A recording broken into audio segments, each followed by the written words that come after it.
Bonjour à tous. Vas-y, Jean. Nous voici réunis pour quatrième atelier virtuel faisant un petit peu le point sur l'intelligence économique. Et aujourd'hui, nous allons parler de l'intelligence inventive, l'intelligence créative, avant notre dernier opus qui sera donc le 9 mars. Aujourd'hui, c'est Julie Rousseau qui vous fait une présentation, qui est en même temps animatrice, donc c'est elle qui fait tout. Julie, je te passe la parole.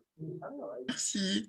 Alors, du coup, rapidement, pour qu'on sache un peu comment ça va se passer et de quoi on va parler. Donc, comme Jean l'a indiqué, c'est une intervention qui s'inscrit dans la lignée des trois précédentes. Donc, on va aussi vraiment parler d'intelligence économique et de comment c'est un outil pour des activités qui sont des activités essentielles pour toutes les organisations, notamment pour les entreprises, mais pas exclusivement, qui sont des activités d'innovation, de réinvention, de réorganisation.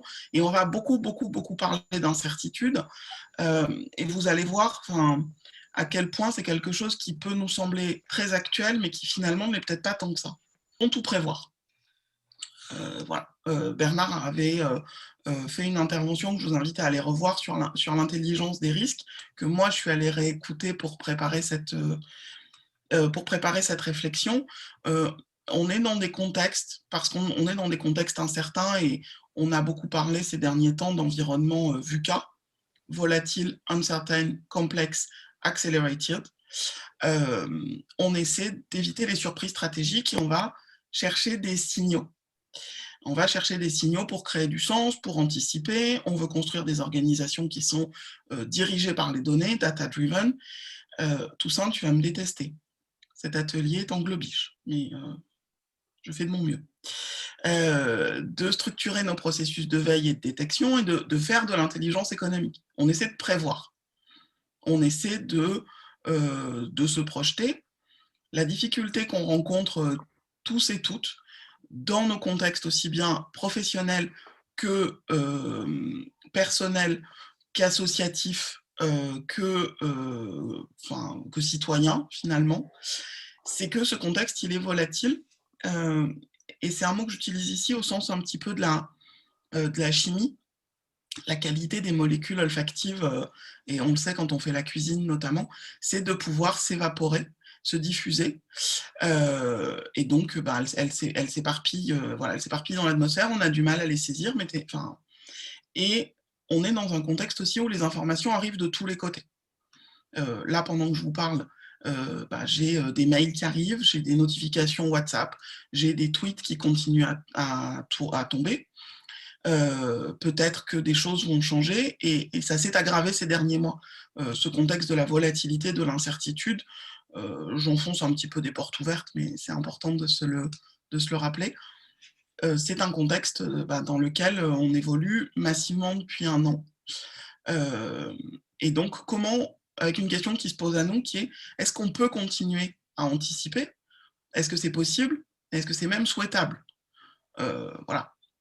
Typiquement, d'ici 15 jours à 3 semaines, ce sont les vacances scolaires pour ceux d'entre nous qui sont concernés, qui faisaient des enfants ou des petits-enfants.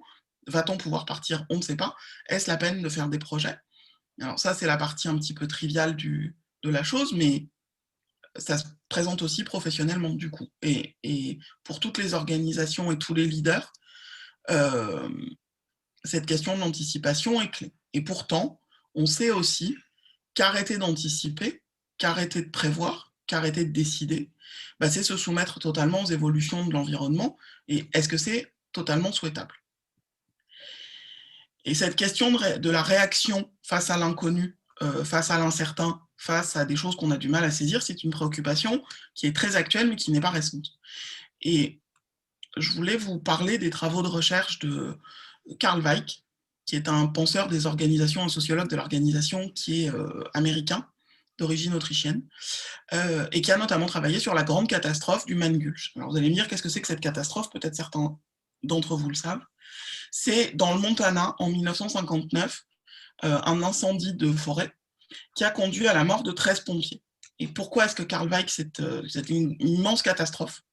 C'est des pompiers que les Américains appellent des sky jumpers, les gens qui sautent du ciel pour affronter la catastrophe, qui étaient très entraînés, qui savaient exactement ce qu'ils faisaient. Mais pendant cette catastrophe, pendant cet incendie-là, il y a eu un retournement de vent à un moment donné, et toute la situation a changé. Et toute la situation a changé, ce qui a conduit au décès de ces 13 pompiers. Mais pourquoi particulièrement? Parce qu'évidemment, il y a eu un retour d'expérience qui a été fait, ça a été très analysé, pas uniquement par Karl Weick, mais notamment par lui. Et ce dont il s'est rendu compte, c'est qu'en fait, au moment où la situation change, les pompiers ne savent plus comment prendre des décisions, ils n'arrivent plus à l'anticiper. Et il y a une forme de désorganisation assez massive. Et il montre en fait dans ce travail comment cette situation nouvelle et imprévue crée de la panique et perdent en fait les repères qui leur permettent habituellement de se coordonner. Et donc, il va commencer à travailler pour voir si ce qu'on peut apprendre, et ensuite les protocoles des pompiers, eux, ont changé, et lui a essayé de voir dans les organisations comment on pouvait faire face à ces situations. Donc, je vous ai mis une photo de Karl Weick. Moi, j'aime bien faire le lien avec les personnes. Vous voyez qu'il est très 60s, un peu 70s sur cette photo. C'est un auteur qui est très dissonant dans les années 60 parce qu'il parle d'improvisation, parce qu'il parle d'anticipation, parce qu'il parle de réaction dans un contexte qui, pour la pensée stratégique, est celui du Fordisme et du Taylorisme, c'est-à-dire celui de l'absence d'inventivité, pour faire le lien avec notre sujet, et du manque d'innovation, un petit peu. L'approche qu'il propose, c'est l'approche du sense-making, qui construit le sens et la connaissance. Et ce que je trouve, moi, particulièrement intéressant dans ses travaux, c'est qu'il fait une place très forte à une figure, qui est celle du bricoleur. Le bricoleur, ceux d'entre vous qui pratiquent cette activité, je sais qu'ils sont nombreux dans le comité IESF, c'est celui qui fait avec ce qu'il a. Il répare avec ce qu'il a. Il l'utilise face à une situation, qui est généralement une situation de catastrophe ménagère conséquente, et il va faire appel à son stock, mais aussi à son intelligence et à sa créativité. C'est une figure de l'inventivité.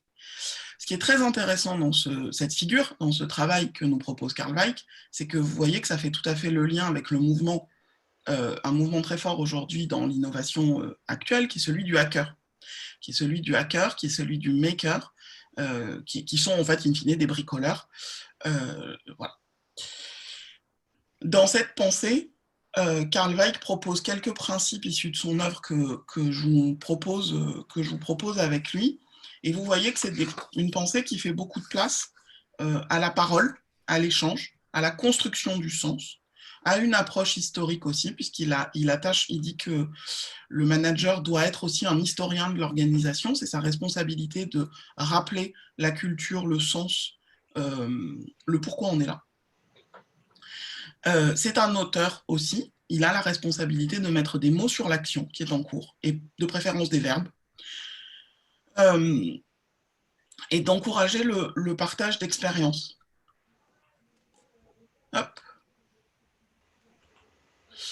Je vais y revenir aux questions effectivement de créativité. Merci Claude pour cette question. Le fait de construire du sens, donc de construire du sens dans la relation, c'est aussi quelque chose d'essentiel. Voilà. Ce que propose Karl Weick aussi dans cette pensée, c'est que les attentes créent la réalité et qu'il faut les prendre au sérieux. Et donc, rechercher les occasions de mettre aussi nos attentes en doute, et de réfléchir à la manière dont on se positionne vis-à-vis du futur. Et ce à quoi nous invite Karl Weick, c'est un renversement de paradigme. On a l'habitude, et notamment en intelligence économique, on travaille beaucoup avec la notion de signaux faibles, qui est une notion qui a été popularisée par un penseur qui s'appelle Igor Antsov, qui indique que ce ne sont pas les signaux qui vont... Igor Antsov, lui, popularise la notion de signal faible, c'est-à-dire la petite information légèrement dissonante qui doit nous alerter parce qu'elle est porteuse de sens et créatrice de sens. Et donc, ce ne sont pas les signaux, enfin, dans ce changement de paradigme et dans cet environnement où beaucoup d'informations nous arrivent en permanence, on tend à avancer un peu dans le brouillard en se disant que le signal faible est finalement un signal d'alarme et qui va nous alerter finalement au bord du précipice juste avant qu'on tombe.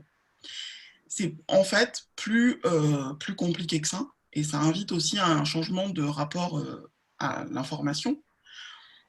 Et je vous partage une conviction très forte qui est que le futur ne va pas aller sonner à notre porte. On ne peut pas avoir ce système d'alerte, espérer que ça se structure tout seul. Il va falloir aller le chercher, il va falloir le construire, et notamment l'élaborer et le bricoler. Les Grecs avaient un mot pour ça.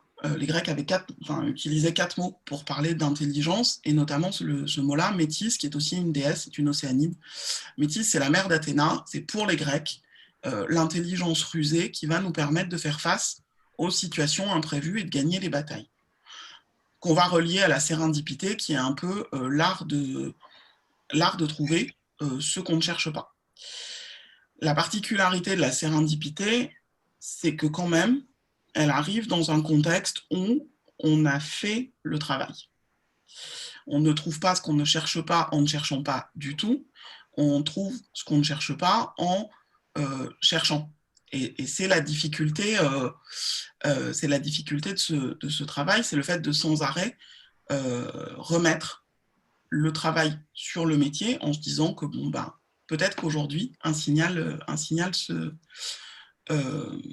se manifestera. Cela conduit plus pratiquement, et si on parle d'innovation, et plus spécifiquement d'innovation organisationnelle, et enfin d'innovation dans les organisations, à de nouvelles méthodes qui sont aujourd'hui des méthodes du quotidien des ingénieurs, en fait, alors plus ou moins quotidiennes, en fait, parce que les méthodes agiles qui sont initialement prévues pour la programmation informatique, pour la construction de projets et pour suivre au mieux les attentes du client, ça, c'est très connu, c'est très adapté. On parlera de Scrum, on parlera de rituels des équipes, et on revient effectivement à une forme d'opérationnalisation de la pensée de Carl Weick, qui est celle du bricolage, de la construction du sens, d'avoir des rituels où on échange. C'est le principe, par exemple, de ce que les équipes mettent en place lorsqu'elles mettent en place des daily Scrum ou des weekly Scrum. Et dans ces méthodes agiles, et notamment dans le Scrum, on a beaucoup de retours aussi sur l'expérience pour maximiser l'apprentissage. Qu'est-ce qui s'est bien passé, qu'est-ce qui ne s'est pas bien passé, comment on peut... Voilà. C'est des méthodes qui sont extrêmement ritualisées. Et j'insiste sur ce mot, c'est vraiment essentiel, c'est-à-dire de créer des espaces, de créer des temps, de créer des modes d'échange. Si vous suivez et si vous participez à ce type de réunion, vous allez vous apercevoir que les équipes finissent par avoir un vocabulaire tout à fait spécifique. Alors après, ça pose des enjeux également en termes d'ouverture, d'intégration, d'accueil de nouveaux collaborateurs, mais clairement, ces équipes inventent des mots qui décrivent leur métier, leurs actions, et c'est une part extrêmement importante de ce type de méthode. Je vous le fais en remontant, du coup. Une autre méthode qui est clé, c'est les méthodes qui sont, pour le coup, là, inspirées du Lean Startup. Donc, c'est le Lean Startup d'Eric Ries. Son ouvrage est très, très bien. Et la fiche Wikipédia est très bien faite également. Je vous invite à regarder. Ce que je trouve intéressant et le lien que ça fait avec cette figure de Carl Weick, c'est l'outillage de la figure du bricoleur, en réalité. Alors, dans le monde qui est le nôtre, qui est le monde du digital, puisque ça a été essentiellement conçu pour ça, mais qui va proposer des approches basées sur l'identification de ce qui crée la plus forte valeur, de la possibilité de d'abord commencer par ça, puis de réfléchir avec son client. C'est des méthodes qui sont vraiment conçues pour les startups, mais qu'on peut utiliser dans d'autres contextes, qui va donc interroger son client sur ce qui crée le plus de valeur pour lui proposer un prototype simple qui maximise cette valeur, et élaborer sur cette base-là. voilà, c'est des méthodes qui sont vraiment en train de se répandre et qui sont de plus en plus intéressantes pour nombre d'entreprises, notamment avec l'émergence d'outils qu'on qualifie, enfin, les outils qu'on appelle les outils no-code, des outils comme Zapier ou Airtable qui permettent de construire très rapidement des prototypes en fait, et du coup de tester très vite. Et encore une fois, on est dans des approches d'essai-erreur, d'apprentissage, de qu'est-ce que j'ai appris de cet échec. C'est une part essentielle. Et la dernière approche, qui est sans doute la moins répandue encore, mais qui, je pense, est celle qui porte le plus de possibilités, d'ouverture, qui est certainement la plus créative, c'est ce qu'on appelle aujourd'hui le design fiction. Alors, qu'est-ce que c'est ? Le design fiction, c'est une méthode qui mobilise des outils et approches qui sont classiques en design thinking, c'est-à-dire des approches qui sont normalement inspirées de la pensée design et qui, pareil, tendent à se généraliser. Toutes ces approches ont été testées dans certains contextes et puis elles essaiment, elles se répandent, les gens se les approprient. Je vous dis, Scrum, au départ, c'est vraiment une méthode pour la programmation informatique. Aujourd'hui, on voit de plus en plus d'équipes qui ne font pas du tout de programmation et qui pourtant les exploitent et les utilisent. Ça demande un petit travail quand même de médiation. Donc le design fiction, c'est une médiation de cette pensée inspirée du design et des designers, qui a la particularité de jouer à la frontière du réel et de faire appel à la fiction. Pourquoi ? Parce qu'elle fait l'hypothèse, on fera l'hypothèse que le futur, d'après tout, est irréalisé, donc on ne sait pas ce qui pourrait se passer. Pourquoi pas inventer quelque chose ? C'est une approche qui est extrêmement créative, qui a deux parcours, enfin en tout cas, au départ, c'est une approche critique, c'est une approche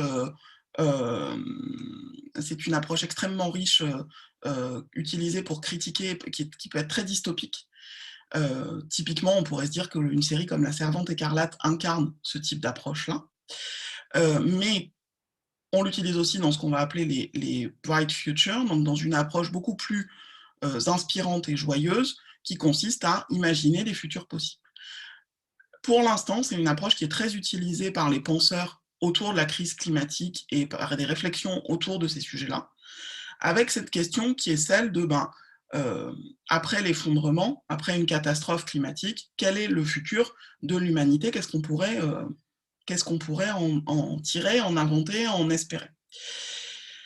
Et on observe, et je vous invite à regarder les travaux d'un monsieur qui s'appelle Kim Stanley Robinson, je vous mettrai toutes les références, ne vous inquiétez pas, d'un monsieur qui s'appelle Kim Stanley Robinson, et qui dit que notre responsabilité face à ça aujourd'hui, c'est d'imaginer des futurs possibles et des futurs souhaitables, et des futurs qui nous semblent désirables. Donc en fait, de dire, nous avons besoin d'utopie. C'est plus facile, toujours, et parfois, notamment parce qu'on est français et qu'on a cet esprit un tout petit peu cynique, de penser le pire possible, et de dire que de toute façon, il n'y a pas de piste d'amélioration et que les gens qui essaient de penser ces utopies sont de joyeux rêveurs. Et c'est certainement en partie vrai. Mais cet optimisme, c'est quelque chose qui nourrit aussi les approches de la créativité et qui est une pensée en fait extrêmement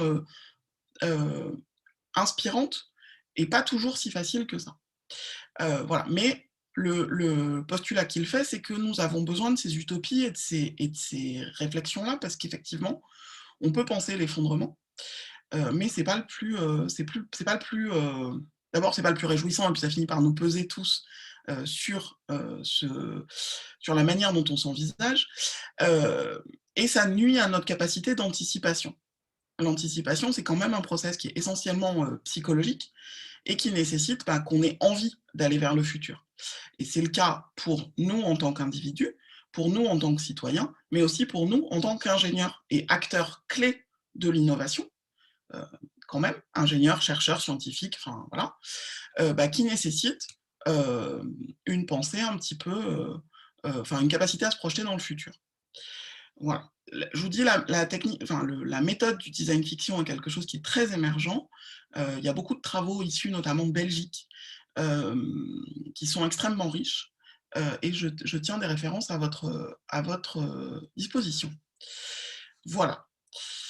Et pour conclure, je voulais conclure avec une incarnation. Alors j'espérais que François Trocmé, qui porte beaucoup cette incarnation pour moi, soit là, mais je ne le vois pas pour l'instant. Je ne sais pas si vous connaissez ces deux personnes, hein, si ça dit quelque chose à quelqu'un, si vous les reconnaissez en tout cas.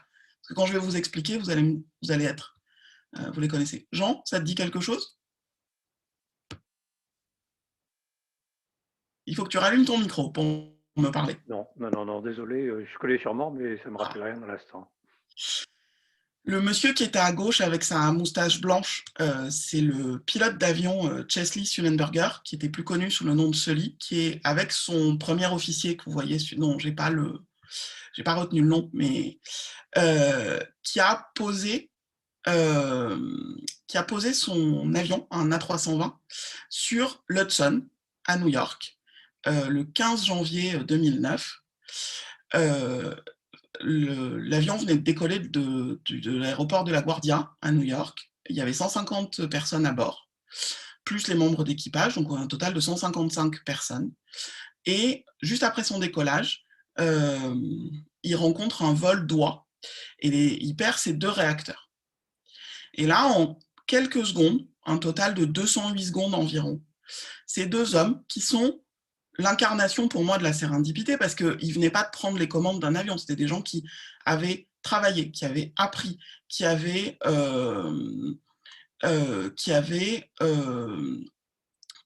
tout testé, qui connaissaient par cœur les listes de ce qu'il fallait faire, etc., décident à un moment donné de faire quelque chose qui n'est absolument pas répertorié, qui potentiellement est extrêmement risqué, parce que dans les amérissages, généralement, tout le monde meurt, mais qui font le pari, qui vont réussir à poser cet avion. Donc, ils posent cet avion sur l'Hudson. Derrière, une organisation extraordinaire se met en place, puisqu'en 24 minutes, janvier, l'Hudson, New York, il y avait de la glace. Enfin, voilà, mais en 24 minutes, la combinaison des ferryboats qui passaient par là, des plongeurs de la police de New York, de la police de la Croix-Rouge, sort tout le monde de l'eau, 155 survivants. Je vous invite à voir le film qu'en a fait Clint Eastwood, qui explique assez bien à quel point c'est dissonant, c'est constructif, voilà, et à quel point aussi ça remet en cause toute cette idée que le futur est toujours certain. Et que, voilà. Donc, je vous invite à voir le film, il est super. Voilà, moi, c'est ce que je tenais à vous dire sur l'intelligence inventive. C'est, s'il y avait une chose à retenir de ce court temps, et je suis bien sûr disponible pour répondre à vos questions, c'est que aujourd'hui, face à une situation extrêmement incertaine, il y a un enjeu, je pense, de renouveler les outils et les méthodes de l'innovation. Donc, c'est ce que j'ai essayé de vous transmettre dans cette présentation. Et aussi, je pense, pour les ingénieurs, de se penser comme acteurs de cette innovation et de cette utopie. Voilà. Et donc, de nouvelles méthodes émergent et on est à votre disposition aussi pour les discuter. Ce sont, à mon sens, des méthodes d'intelligence économique parce que, de la même manière que n'importe quel autre pilote n'aurait sans doute pas réussi à poser cet avion sur l'Hudson, ça demande aussi du travail, ça demande une réflexion, ça demande une connaissance et un travail qui s'inscrit dans les ateliers qu'a pu vous présenter Bernard de méthodes. Ça fait énormément appel aux enjeux de collaboration.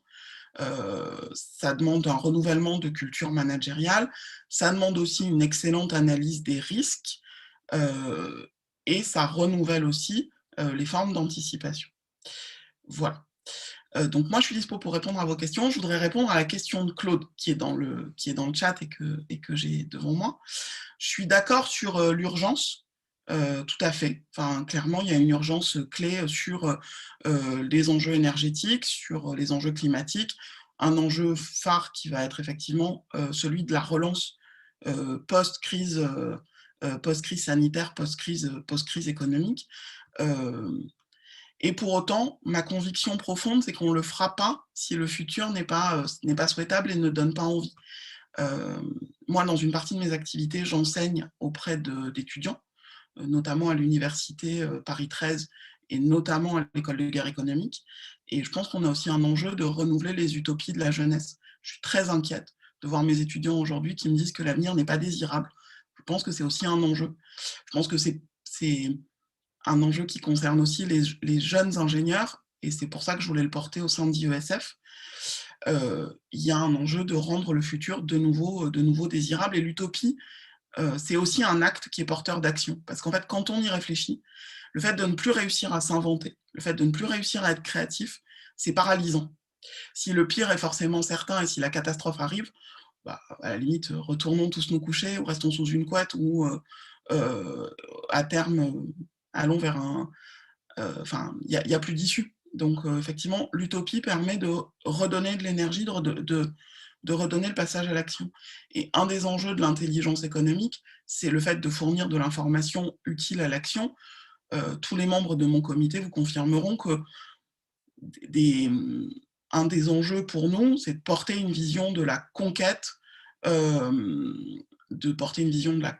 a une approche de l'intelligence économique dans ce comité, qui fait une place importante à la sécurité, enfin, voilà, mais qui n'est pas uniquement centré là-dessus. C'est un de nos débats très récurrents.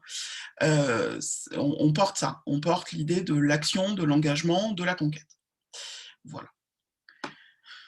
La recherche par tâtons et un processus de scénarii nous mène toujours par une posture, oui, il faut renouveler le mindset pour explorer le futur. Tout à fait. Et clairement, Cyril, je suis d'accord avec vous, la question de la gestion de la pandémie serait aussi un bon moyen d'explorer ces approches inventives. Moi, je l'observe dans des entreprises. Je pense que c'est votre cas aussi dans nombre d'organisations, puisque en fait, nos grilles d'analyse habituelles, et le cerveau humain de ce point de vue-là est parfois un problème. Nos grilles d'analyse habituelles, elles ne fonctionnent plus. Donc la bonne nouvelle, c'est qu'effectivement, dans certains cas, notamment dans les assos,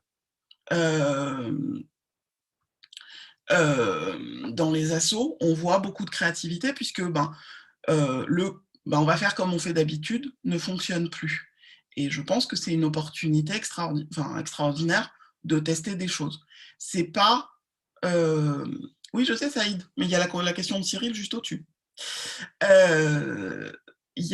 C'est une opportunité. C'est une opportunité d'explorer des nouvelles approches. On le voit au niveau de l'émergence d'un écosystème de start-up deep tech en France, avec la sortie du plan quantique la semaine dernière, qui va mettre plus d'1 milliard d'euros sur cette question de comment se positionner pour les prochaines étapes. Est-ce que ça va marcher? Je ne sais pas. J'aime à penser que oui. Moi, j'ai démarré ma carrière d'ingénieur sur ces sujets-là. Et mon manager à l'époque me disait, tu verras l'ordinateur quantique de ton vivant. Je ne vous cache pas que j'avais commencé à désespérer, mais après tout, j'ai encore quelques années, donc ça va venir. Je pense que lui aussi, du coup, le verra de son vivant et je m'en réjouis. Voilà, donc effectivement, on voit cette émergence-là, on voit plus de créativité, on voit de nouvelles choses. C'est quelque chose sur lequel les ingénieurs ont clairement un rôle à jouer. Et effectivement, Aymeric, le point que vous soulevez sur la question de l'autonomie stratégique à long terme, c'est un sujet. C'est un sujet qui est clé. Après, effectivement, le débat de l'utilité du CERN pourrait faire l'objet d'un workshop spécifique. On vous mettra un lien Zoom à disposition. Voilà. Est-ce qu'il y a d'autres questions? Peut-être qu'il y a des gens qui veulent prendre la parole. Bernard, typiquement, peut-être tu veux rebondir pour faire le lien avec ce que tu as porté sur l'intelligence des risques? Oui, alors sur l'intelligence des risques et aussi sur l'intelligence inventive, d'abord ce que je voudrais dire, ce sont les ingénieurs qui changent le monde, Totalement. beaucoup plus que les autres. Et ce sont les ingénieurs qui vont le refaire. Quand il est cassé, c'est à eux qu'on demande des solutions. Et qui dit solution dit problème. Et nous avons beaucoup de problèmes en ce moment à cause de la pandémie. Et il va falloir identifier ces problèmes, les faire valider, notamment par nos amis ingénieurs, parce qu'il y a les problèmes, il y a les faux problèmes, et faire le tri entre les deux, ce n'est pas du temps perdu, c'est même du temps de gagner, parce qu'on peut imaginer des choses, justement, qu'évoquait Julie.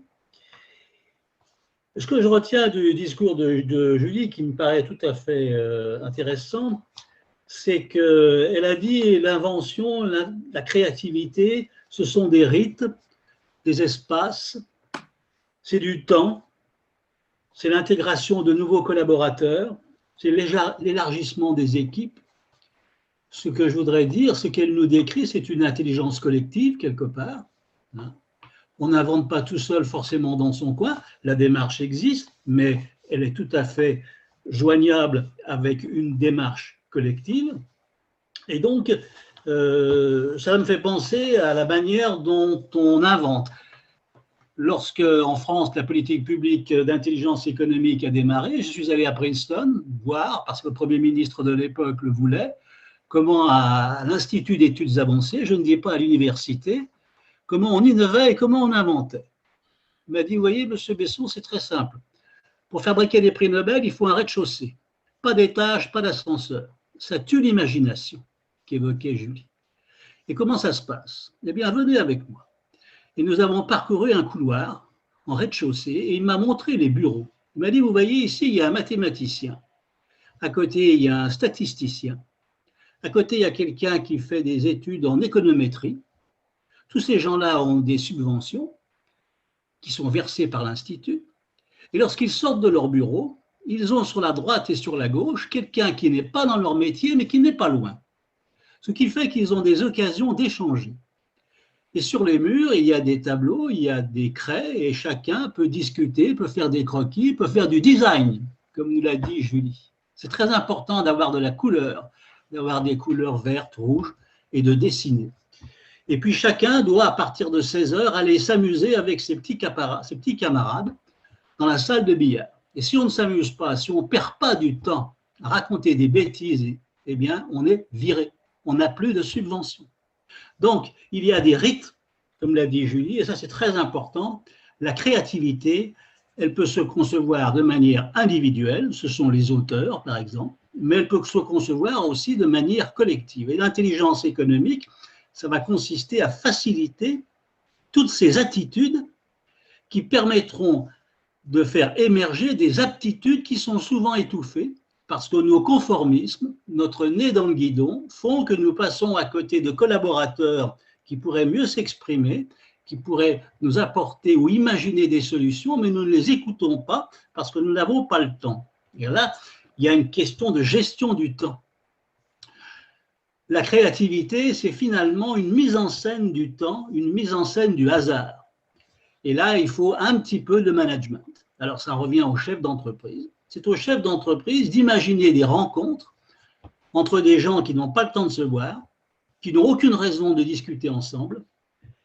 Eh bien, le fait qu'ils se voient, qu'ils discutent ensemble, c'est la constitution d'un terreau. Alors, on n'est pas dans la programmation, on est dans cette espèce d'adaptabilité, d'intelligence qu'évoquait Julie. Et donc, je suis tout à fait d'accord avec sa présentation et qui nous montre bien que nos ingénieurs ont plusieurs voies qui s'ouvrent devant eux. On est dans quelque chose d'un petit peu de philosophique. On est dans une idée. Il faut un concept au départ, il faut une imagination. Et puis à partir de là, c'est le client qui imagine. Elle l'a dit, Julie. Elle a dit, on demande au client quel est le produit, quel est votre rêve, quelle est la forme que vous voudriez. On est dans une démarche platonicienne. Et c'est parce qu'on a l'idée que l'on va créer. Mais aussi une démarche aristotélicienne qui fait qu'on va demander à nos ingénieurs d'appliquer des process. Les deux ne sont pas incompatibles. L'intelligence économique, elle n'exclut personne. Elle ne fait pas de soustraction. Il y a plusieurs manières de penser collectivement et individuellement. Et la créativité, eh bien, consiste à les faire se rencontrer. Je parlais de problèmes et de solutions. La pandémie, c'est une foule de problèmes graves. J'ai dit qu'il fallait les sérier. Ceux qui sont validés, eh bien, ils vont forcément trouver des solutions. aucun problème ne résiste à un raisonnement continu, comme disait Voltaire. Eh bien, les choses n'ont pas changé. À partir du moment où on a identifié des problèmes dans le territoire où l'on est, dans l'entreprise où l'on est, ou dans l'association ou l'autre entreprise qui est à côté, on a des imaginations qui sont capables de venir régler ces problèmes-là, d'apporter des solutions. Ça aussi, c'est la créativité. Et alors, il y a l'urgence. Je crois que l'un d'entre nous qui assiste a parlé d'urgence. C'est vrai qu'il y a urgence. Eh bien, l'urgence consiste, on répond à l'urgence en tentant, en essayant de faire en sorte que toutes les intelligences individuelles qui sont concernées par le territoire et qui sont malheureusement pour certaines d'entre elles au chômage à cause de la crise, eh bien, on les réoriente vers la solution des problèmes qui ont été validés par tout le monde. Voilà ce que je voulais dire. Bernard, pardon, je vais rebondir rapidement. Je voudrais insister sur à quel point c'est pas quelque chose, enfin, c'est d'ailleurs dans la situation dans laquelle on est, un véritable enjeu organisationnel. Une partie de la difficulté, notamment du télétravail actuellement, que crée le télétravail, c'est la disparition des espaces interstitiels, c'est-à-dire typiquement de la sérendipité en entreprise, de tiens, prenons un café, parlons-nous 5 minutes, de ce temps où on n'a pas prévu. Actuellement, on se croise beaucoup moins, du coup, on échange de manière informelle beaucoup moins. Et tout échange, du coup, doit avoir presque une finalité. Vous allez prendre rendez-vous, donc moi, si vous voulez prendre rendez-vous avec moi, je vais vous demander pourquoi donc. Et donc, vous allez me dire, parce que je veux parler de ci, je veux parler de ça. Mais on perd en grande partie toute la fluidité de ces espaces interstitiels et l'enjeu pour les gens qui managent des équipes d'ingénieurs, qui accompagnent des process de créativité, c'est de retrouver cette expérience-là. On teste tous beaucoup de choses depuis 1 an en présentiel, distanciel, figital demain sans doute, mixte, dual. On a tous Toussaint qui monte par exemple ces vidéos, trouve qu'on a gagné beaucoup de qualité sur la professionnalisation, la maîtrise de Zoom, etc. Et c'est vrai, on maîtrise de mieux en mieux les outils. Pour l'instant, en termes d'appropriation et de recréation de ces espaces de créativité, on n'a pas encore réussi. L'autre point sur lequel je voulais insister, c'est la place qu'on fait aux clients, et c'est aussi la question de la diversité des approches, de la diversité des profils. Le client en général est quelqu'un avec qui vous ne parlez pas, qui peut être interne ou externe, hein. Enfin, on n'est pas limitatif sur ce point-là. Le client, il va vous parler d'un problème, et pas forcément de la solution que lui espère y trouver, mais de comment il le règle. Et cette capacité à discuter des problèmes, des enjeux, des difficultés, de qu'est-ce qui est important pour lui, c'est un vrai atout, mais qui peut s'élaborer aussi pour la mobilisation de communautés, et notamment de communautés de créativité et de recherche. Le fait de pouvoir, par exemple, pour des outils logiciels, disposer de communautés de développeurs autour à qui vous allez expliquer le problème auquel vous allez résoudre, c'est la force de tous les modèles open source. L'enjeu pour les entreprises étant ensuite potentiellement de les monétiser, et c'est peut-être ce qui fait la plus grande différence dans nos environnements actuellement, c'est cette nécessité de diversité dans les échanges, et comme le disait très justement Bernard, de parler des problèmes plutôt que des solutions. Voilà, parce qu'effectivement, le fait de parler de la solution lorsqu'on est en amont et lorsqu'on est dans l'intelligence créative et inventive, c'est un peu refermant. Or, par définition, l'ingénieur est quelqu'un qui aime résoudre des problèmes. Généralement, quand on fait ce choix-là d'études, ce choix-là de parcours, c'est qu'on aime, souvent depuis très jeune, démonter des choses, comprendre comment les choses marchent, et on le voit, nous, au sein de ce comité, même si on s'attelle à des sujets d'intelligence économique, on tend aussi à les décortiquer, à les analyser, et à chercher quel est le problème auquel on va bien pouvoir atteler notre intelligence. Après, effectivement, il y a une étape suivante qui est généralement plus comment dire, plus structurée et plus enfin, j'allais dire constructive, mais c'est pas le mot que je cherche, qui est une démarche un peu plus en fermeture, mais qui va permettre d'aboutir au résultat final. Voilà. Tout à fait. Non, non, mais je Est-ce suis qu'on a d'accord d'autres avec questions peut-être? Est-ce qu'il y a des questions? Oui.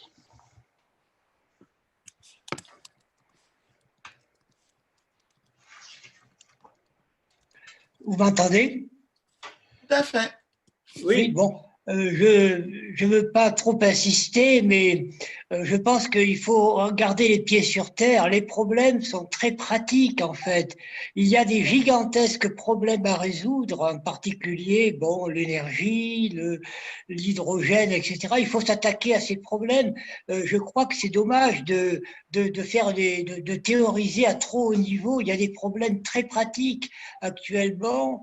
Comment produire par exemple, comment capter cette énergie solaire gigantesque. J'ai fait un petit calcul. Actuellement, un champ de blé dans la Beauce, un hectare de blé dans la Beauce rapporte 1 000 € par an.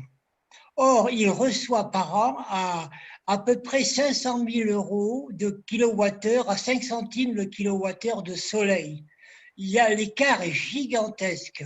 Donc, c'est tout à fait aberrant de ne pas tenter de trouver une solution intelligente et astucieuse pour résoudre ce problème. On a des ressources en énergie propre, la nature l'a résolu très intelligemment, c'est à nous à le faire. Donc, à mon avis, tous ces ingénieurs complètement, à mon avis, perdus dans la haute théorie philosophique de la théorie, de la physique théorique, devraient se concentrer sur les problèmes réels. Tout à fait. J'approuve totalement votre idée. Vous parlez de la nature. Il y a une des voies de l'inventivité qui est le biomimétisme. La nature a inventé, a innové beaucoup bien avant nous. Et vous avez raison, utiliser l'énergie solaire qui vient sur un champ de blé, c'est tout à fait judicieux. D'ailleurs, on fabrique aujourd'hui, et en France, grâce à nos ingénieurs, des routes qui utilisent la chaleur du soleil pour la restituer l'hiver, de manière à dégeler nos chaussées pour permettre finalement aux voitures de rouler dans des zones qui sont enneigées l'hiver. Tout ça grâce à l'énergie captée. Ça, c'est pas de la science-fiction, c'est quelque chose qui a été inventé par des ingénieurs français dans le centre de la France. C'est quelque chose de nouveau. J'en profite pour dire que nous avons une inventivité ici qui est qui mérite largement de recevoir ses lauriers. Beaucoup de pays nous considèrent comme un pays inventif.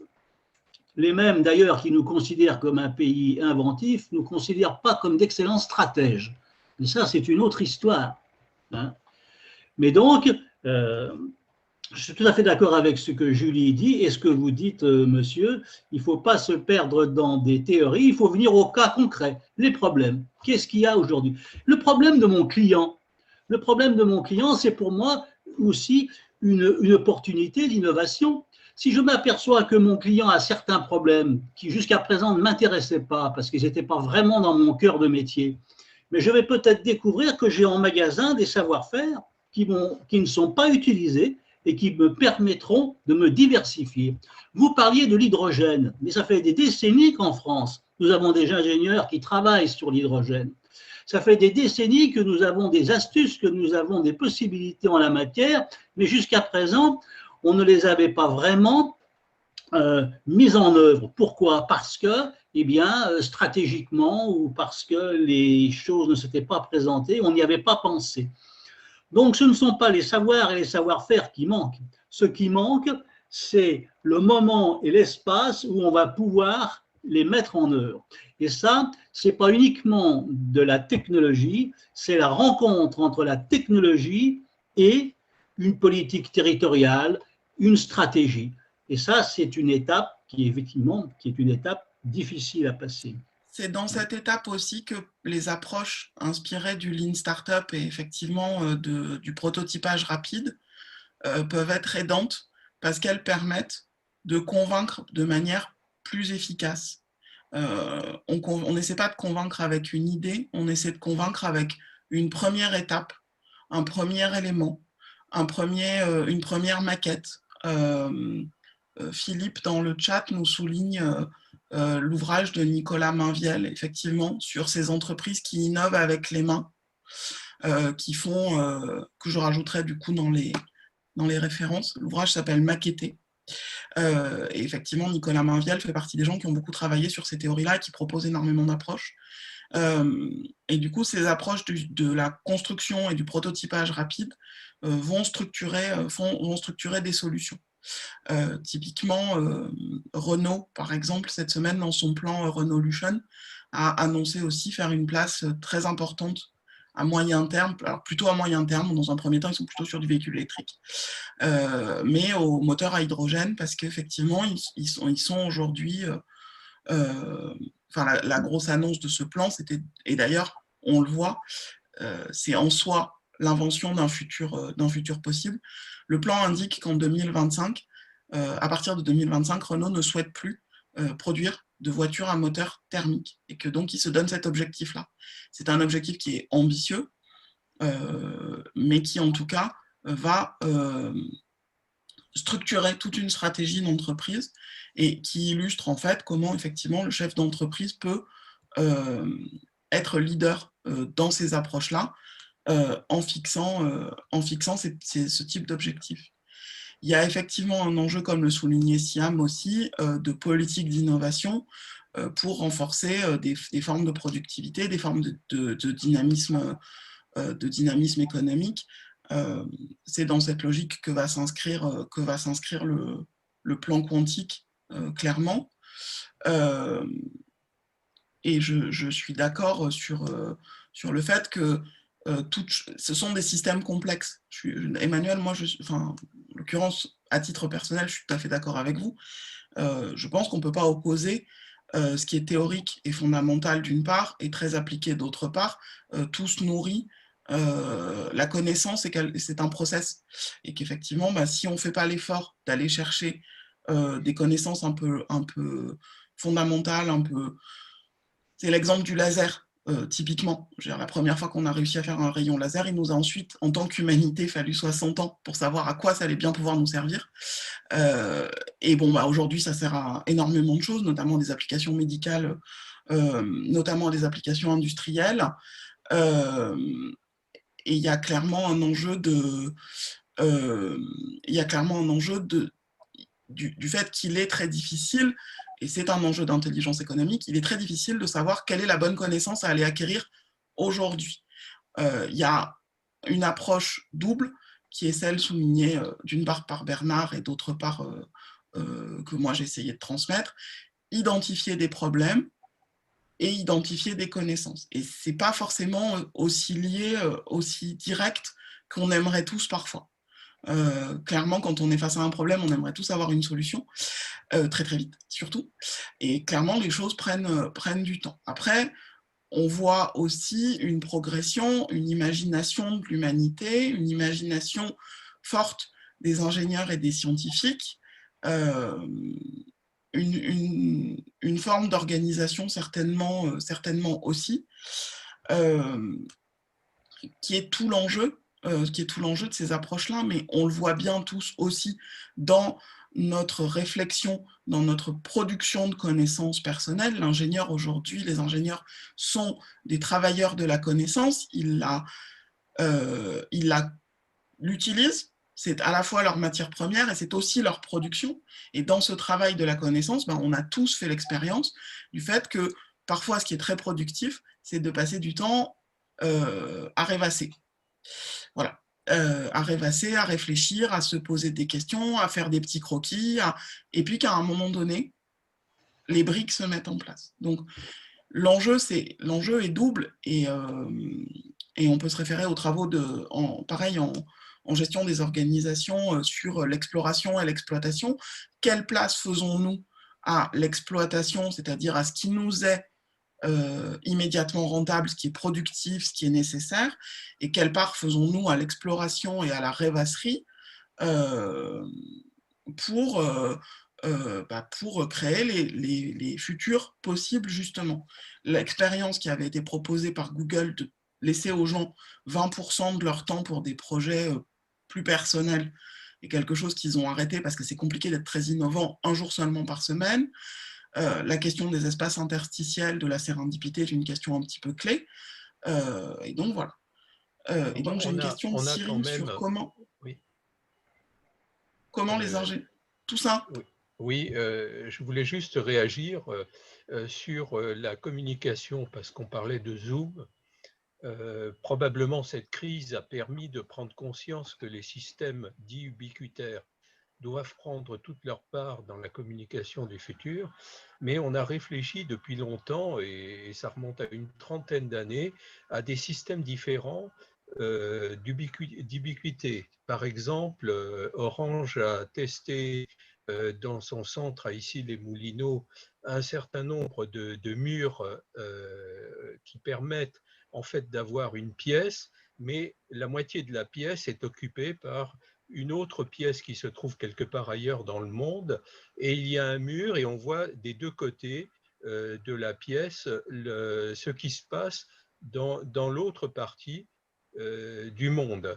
Et donc, c'est des expériences de rapprochement d'un certain nombre d'individus autour de deux machines à café, dont l'une se trouve en Chine et l'autre se trouve à Issy-les-Moulineaux, et qui permet d'approcher les gens. Et comme on est comme dans le réel, c'est-à-dire de pied en cap, on peut davantage discuter parce qu'on a besoin de ce contact visuel. Et on a réfléchi à tout un tas de choses comme ça. Simplement, les systèmes ubiquitaires, ils ont une trentaine d'années, pas plus. Hein. Donc, on les a beaucoup théorisés, mais maintenant on commence à en voir la pratique. Il faut à peu près 30 ans pour qu'une technologie commence à voir le jour. Hein. L'ARN messager, c'est encore plus loin. Et je prendrai par exemple quelque chose que j'ai vu il y a pratiquement 40 ans au parc, donc au Palo Alto Research Center de Rank Xerox, l'ex-R&D Corporation. Au Palo Alto, il y avait l'encre électronique. Donc, on voyait les premières liseuses qui commençaient à arriver. Il a fallu 40 ans pour que ça arrive dans le public. Bon, qu'est-ce qui manque à ces liseuses? Il manque qu'elles sont pas en couleur, elles ne sont pas au format A4, elles sont encore très lourdes et elles ont plein d'inconvénients. Mais petit à petit, on voit bien que ça remplace progressivement le papier. Et je ne suis pas d'accord avec Stefan Zweig quand il dit le futur ne nous offrira jamais ce que le passé nous avait offert.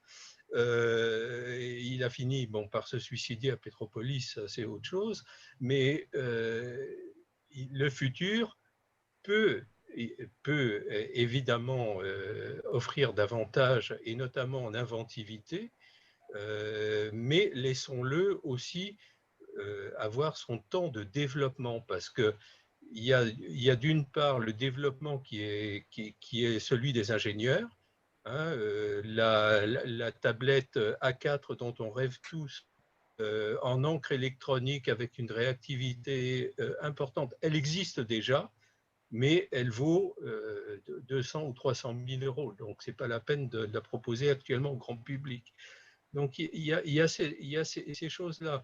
Et quelquefois, dans la recherche, il y a le hasard. Pasteur disait que le hasard ne favorise que les esprits préparés. C'est bien vrai. Dans le hasard, on arrive aussi à avancer en créativité. Mais il faut être préparé et il faut voir les choses. Si quelqu'un avait eu les intuitions einsteiniennes au paléolithique, ça n'aurait pas servi. Il faut que ce soit au bon moment et dans les bonnes circonstances, et que la société soit prête à accepter ces changements.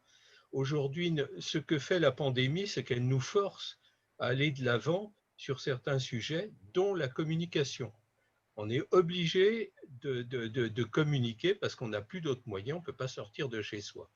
Bon, ou si on peut sortir, c'est avec beaucoup de restrictions.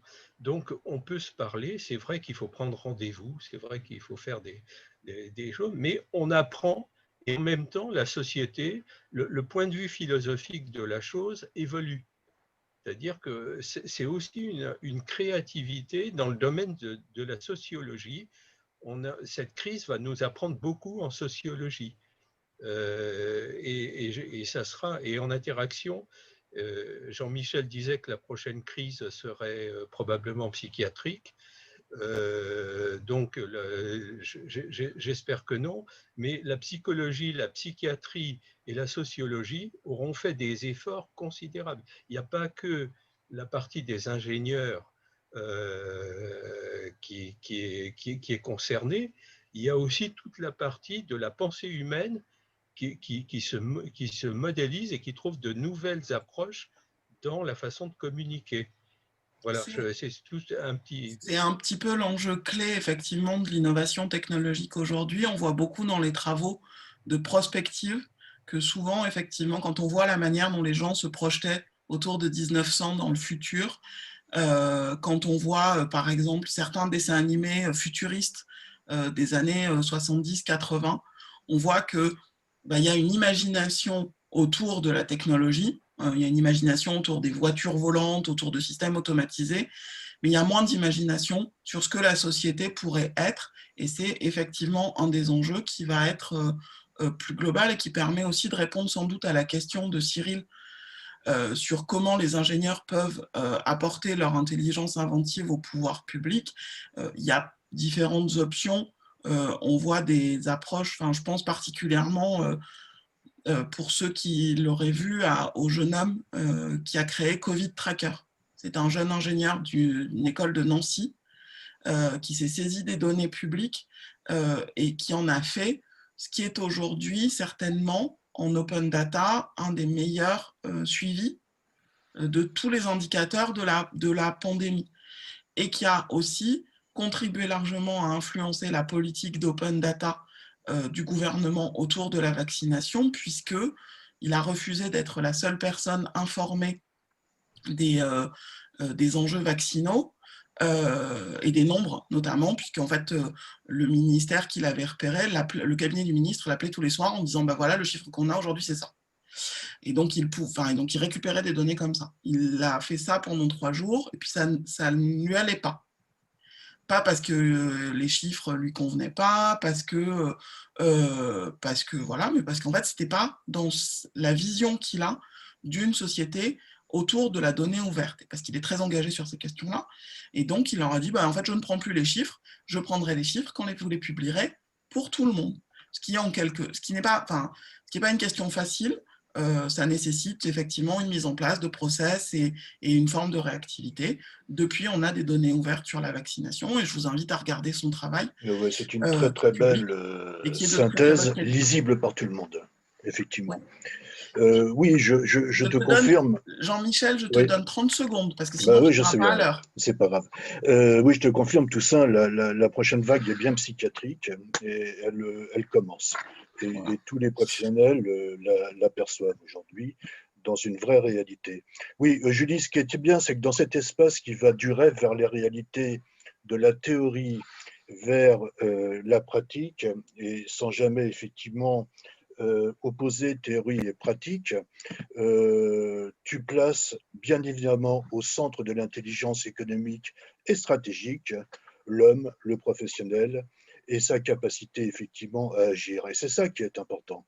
C'est-à-dire qu'il ne peut pas, et ce que tu as fait là est une conférence de management stratégique, il ne peut pas y avoir d'intelligence s'il n'y a pas effectivement l'homme pris dans toute la confiance qu'on peut lui donner. Voilà. 30 secondes. Les hommes et les femmes, hein, j'insiste toujours, comme certaines le savent. Du coup, il est 13h31. Je vous remercie tous et toutes énormément de votre participation et de votre attention.